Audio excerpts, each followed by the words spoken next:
ዛሬው ከመዋጮ ነው እየላችሁ የመጣሁት። በጣም የተዋጡ ሰዎች ናቸው እዚህ ጋር ያሉት። ከዝም ቆንጠርጠር የተደረጉ ማለት ነው። አሁን ይሄ አዲስ ነጠላ ዜማ ለቡቡ ነው የሚሆነው ወይስ ለዳኒ ነው? ይሄ ስታይልን ማን ነው የቀደመው? አይ ቲንክ ዳኒ ነው የቀደመው አይደል? አሁን ቡቡቲ ትላለች እናቱ። አሞራ ወሰደው እስከ ጭንቅላቱ፣ እንኳን ጭንቅላቱ አልቀረም ጅማቱ ብሎ ነው የሚገጠመው ወይስ ዳኒ ጉቶ ትላለች እናቱ። አሞራ ወሰደው ያን ጉቶ ጭንቅላቱን እንኳን ጭንቅላቱ አልቀረም ጅማቱ። እንደዛ ተብሎ ነው የሚገጠመው ወይስ እንዴት ነው? ለማንኛውም ዛሬ ለቁም ነገር ነው የመጣሁት። ስታይላችሁ የሌለ ተመችቶኛል። ፎቶ ስታይል ብቻ አይደለም ለካ የሚሰረቀው፣ ጠጉርም ስታይል ይሰረቃል። ተመችቶኛል። ለማንኛውም እስኪ ወደ ቁም ነገሩ ልሄድ። ሰላም ጤና ይስጥልኝ፣ እንደምቆያችሁ የኔ ውድ ቻናል ተከታታዮች። የሆነ ቁም ነገር ለዋራ ነው የመጣሁት። መቼም እኔ ቁም ነገር ሳወራ አይመቻችሁማ። አሁን ላይ ብሩኬና ሀይሚ ደስ የማይል ሁኔታ ላይ ነው ያሉት፣ እውነት ለመናገር ያክል። ነገር ግን በዋነኝነት አሉባልታ አይደለም ፍቅርን ትዳርን ያፈርሳል። አስረግጬ ስነግራችሁ ማለት ነው። በዋነኝነት የብሩኬና የሀይሚ ይሄ የፍቅር ግንኙነታቸው ይሄ አሁን የከፋ አደጋ ላይ ነው ያለው አይደለ? ነገር ግን መጨረሻውን አይተን ችግር ቢኖር ይቺ ጉቶ ሴትዮና ይሄ ጉቶ ውሽማዋ ተጠያቂ ናቸው በዋነኝነት ማለት ነው። በዋነኝነት አስረግጬ ስነግራችሁ፣ ለምን የሰማነው የደረሰን የድምፅ ሪከርድ አለ እኛ ጋር ስልካችን ላይ አናወጣውም። ለምን ይሄ አሁን ለብሩኬና ለሀይሚ ጥሩ አይሆንም በሚል ነው ያልወጣው። ይቺ ቃል አቀባይ ለዚህ ለጉቶ ብር እየከፈለች ቃል አቀባይ የብሩኬን ሚስጥር ታወጣለች። ያ ሚስጥር ደግሞ ለሀይሚ እና ብሩኬ እንዲለያዩ ነው የተደረገው፣ እንዲራራቁ። ስለዚህ እነዚህ ሁለቱ ቃል ተብያና ሄና ዋጋ ይከፍላሉ። ለብሩኬ እና ለሀይሚ በዋነኝነት ዋጋ ይከፍላሉ። በቀላል የሚለቀቁ ሰዎች አይደሉም። በደንብ ሸር አድርጉት። የምሬን ነው የምላችሁ። በደንብ ሁሉም ወዳጆቻቸው የብሩኬና የሀይሚ ወዳጆች ማወቅ አለባቸው። እኔ ጠብ ሊኖር ይችላል፣ ያለመግባባት ሊኖር ይችላል። ግን እኔ በአንዴ ተስፋ የምቆርጥ ሰው አይደለሁኝም፣ በብሩኬና በሀይሚ ማለት ነው። ብሩኬ የሌለው ያናድደኝም፣ ስራውን ያተው ባበሳጨኝም፣ ግን እኔ ተስፋ የምቆርጥ አይደለሁም። ለምን ዋጋ ከፍላለች ሀይሚ። ዋጋ የከፈለችበትን ህይወት በቀላል እንድታጣው አልፈልግም። ያ ሁሉ የከፈለችው ዋጋ ዛሬ ዋጋ ከፍላ እሱ እዚህ ተደረሰ በኋላ ሌላኛዋ ውሮ በላ እንድትወስደው አይደለም። ዋጋ መክፈሏ ማለት ነው። ዋጋ መክፈል ያማል ውዶቼ፣ ያምሬ ነው የምላችሁ። ማለት መጨረሻው ካላማረ ያማል፣ መጨረሻው ሲያምር ደግሞ ደስታ ነው። እና እነዚህ ሰዎች ደግሞ በቀድሚያ ተጠያቂ ናቸው። አሁን ራሱ እንዳትለቋቸው። ይሄ ስርስሩን እየሄደ ትናንትናም እንደዛ ሲያስቃብጥ ሰምታችሁታል አይደለ? ቡቡቲን ሰደጉት እያለ የወንድ አልጫ። እኔ አንተን አየሁኝ። እኔ ጥግ ድረስ ፍፄን አከበርኩትኝ። የምሬን ነው የምላችሁ። እንዴት ነው የዛን ያክል እንኳን አሽቃባጭ ብንሆን እኮ ወንድ ለወንድ እንደዚህ የዝን ያክል ማለት ሴት ለሴት እሺ ታሽቃብጥ። ሴት ልጅ ምን ያው ባህሪዋ ነው ማሽቃበጥ ትላላችሁ። ወንድ ልጅ ግን እንደ ወንድነቱ ቆፍጠን ጠንጠንጠን ማለት አለበት። እንደ ሴት ወርዶ ኛኛኛኛኛ ነገር እንደ ዝንጅብል ማኘክ የለበትም ባይነኝ እኔ። አሁን የሃይሚንና ብሩኬን እየጎዳ ያለው ውስጥ ለውስጥ ስር ሰደድ ጥላታቸው ወዳጅ መሳይ እዛ እየተልከሰከዙ እነሱ ናቸው ሞር የጎዷቸው እነዚህን ሰዎች ባይነኝ እኔ።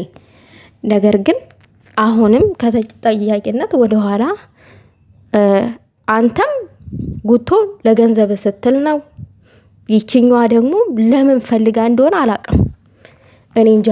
ላይክ የብሩኬና ሃይሚ መለያየትን ለምን እንደፈለገችው አላቅም። ይቺ ቀውላላ እዚህ ሰው ሀገር ላይ ተዘፍዝፋ እዛ ኢጃዛ ቤት ተዘፍዝፋ ብር እየላከች ለውሽሟ ይሄ ሁሉ ስራ የምትሰራው ለምን አስፈለገ?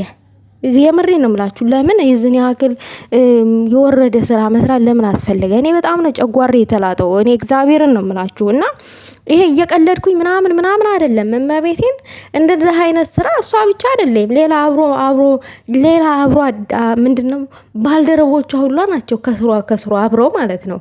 እና እውነት ዛሬ ላይ ብሩኬን የጠቀማችሁት መስሏችሁ ከሆነ ወይንም በገንዘብ ብሩኬን አገኘዋለሁ ብላችሁ ከሆነ በጣም ተሳስታችኋል። ፍቅር በገንዘብ አይገዛም፣ አንደኛ። ሁለተኛ ነገር ደግሞ ሀይሚች አንድ ሚስኪን ልጅ ከሱ እንድትርቅ ለሱ ዋጋ እንዳልከፈለች። ሀይሚ እኮ ጀግና እኮ ነች። የምሬን ነው የምላችሁ። ሀይሚ ጀግና ነች የምር። ለዚህ ለአንድ ጀግና ሴት ይሄ ሁሉ ነገር ይሄ ሁሉ በደል አይገባትም ነበረ። መልካም ነበር የሰራችው፣ መልካም ያደረገች ሰው ናት። ነገር ግን ይሄ ሁሉ እንዲደርስባት ደግሞ ሊሆን ይሄ ሁሉ ነገሮች ሊደራረቡባት የቻሉት ብሩኬ በሰጣት እንትን ነው፣ ባቀረባት ልክ ነው። አሁን ብሩኬ ካሜራ ላይ ያቆለባብሳታል ምናምን ነገር እነዛ ዝንጅብል እግሮች ደግሞ ውስጥ ለውስጥ የነዚህ የብሩኬ ባልደረቦች ውስጥ ለውስጥ አንዳንድ ነገር ለነዚህ ቅምጦች ስለሚነግሩ ሚስጥር ውስጥ ለውስጥ ስለሚነግሩ እነዚህ ደግሞ ይመጡና መጫወቻ ያደርጓታል። እዚህ ጋር ማለት ነው። ካሜራ ላይ ሌላ ነው፣ ከካሜራ ጀርባ ሌላ ነው። እንዴት ክብር ይኑር? እንዴት ክብር ይኑር? እንዲህ ሀይሚንንማ አትናገሯት ቢባል የሆነ ጥቅም ይቀርበታል። አዎ ጥቅም ስለሚቀርበት አትናገሯት አይልም። እሷ ምን ሀይሚ ተሰደበች፣ ተረገጠች፣ ምን ተባለች ቡቡ አይመለከተውም። ቡቡ ጠጉሩን ወደ ላይ እንደዛ አስሮ ምናምን እየጨፈረ ነው። ሀይሚ ያዘነች አላዘነ አይመለከተውም። እሱ ምን አገባው? ልጅነቱን እኮ አልጨረሰም። የዘውዬ ልጅነቱን እኮ አልጨረሰም። እንደው ወሽመጤና የበጠሰው ይሄስ እንደው ረወዲያ አዝግ የሆነ አማች ይሰጠኛል እንዲ ፈጣሪ። እንደው ምን በድየው ነው ፈጣሪ? ይሄማ እርግማን ነው። ይሄ እርግማን ነው። ይሄ መረገም ነው። እንዲ ሰው አንድ ቀን ዋቂ አይሆንም። ሰው አንድ ቀን ትልቅ ሰው አይሆንም እንዴ?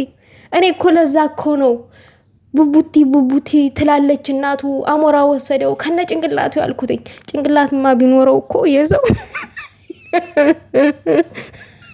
እንዴ ተው ሚስቴ ናት የልጄ ናት ነበራ። በቃ ምንድነው ወደ ገደለው ግቡ እንዴ! እሱ በቃ ይቺ ስታይል ይለቃቅማል፣ ይመጣል፣ ጠጉሩ ያንጨበራል። ኪው አይጠረጥርም ልቤ ዘፈን ይለቅብናል፣ ይጠፋል። ምንድነው አይጠረጥርም ልቤ እንዴ?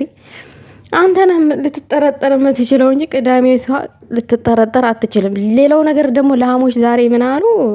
በጎች ተናደዱ። ለምን እንናደዳለን? እኛ እኮ ብሩኬ እኮ እናውቃለን። ይሄ ትንሽ ያስተሳሰብ ችግር እንዳለበት እናውቃለን። እኔ አልናደድም ስላለበት ያመለካከት ችግር አለበት። ጥሬ ነው። አንዳንድ ጊዜ እንደ ጥሬ በቆሎ ነው የሚያደርገው ማለት ነው። ጥሬ በቆሎ ካልበሰለ ሊጥ ነው የሚለው። ብሩኬም አንዳንድ ጊዜ እንደ ጥሬ በቆሎ ይሰራረዋል፣ አንዳንድ ጊዜ ደግሞ እንደ ትልቅ ሰው እንደ በሰለ በቆሎ ይሰራረዋል። እሱ አይ አንደርስታንድ ዚስ ቦይ ዶንት ዌር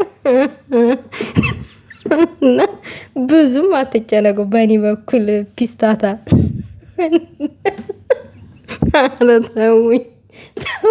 ተውኝ አታስቆኝ። ተው አታስቆኝ። እኔ ጥርስ የሞኝ ነው። ተው እና ይመቻችሁ። ማንም የሚበሳጭ ሰው የለም። እኔ ባላቀው አማች የነበሳጭ ነበር ስለማቀው።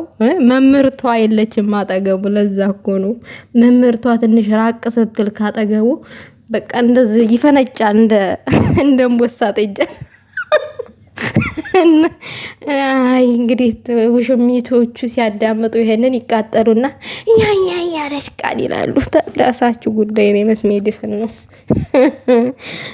ለማንኛውም የኔ ውድ ቤተሰቦች ሀሳብ አስተያየት ካላችሁ በኮመንት አስቀምጡ።